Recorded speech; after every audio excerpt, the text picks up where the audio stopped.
Is your vacuum hose stuck and being stubborn doesn't want to come off?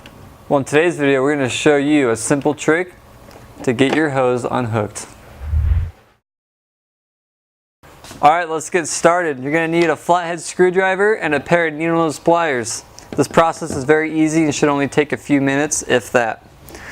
So, if your hose is stuck, you can take your flathead, locate this release tab between the neck of the water bowl and this rubber push button.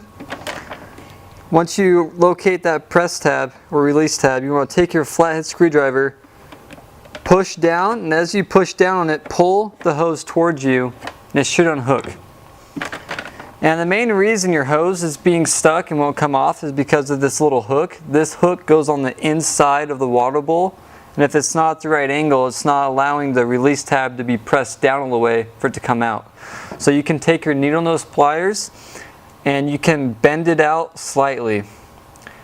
Be gentle with it, because if you break this tab off, you're going to have to get a whole new hose. So just be careful while doing it. So I recommend bending it out a little bit and then just testing it again. And if it's stuck, repeat that first process with the flathead screwdriver. Press down on the tab, pull it out, try it again.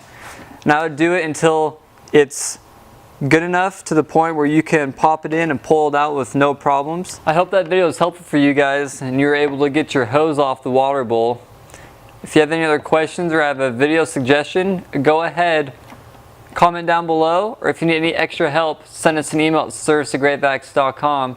And don't forget to like this video and subscribe to our channel. And as always, thanks for watching.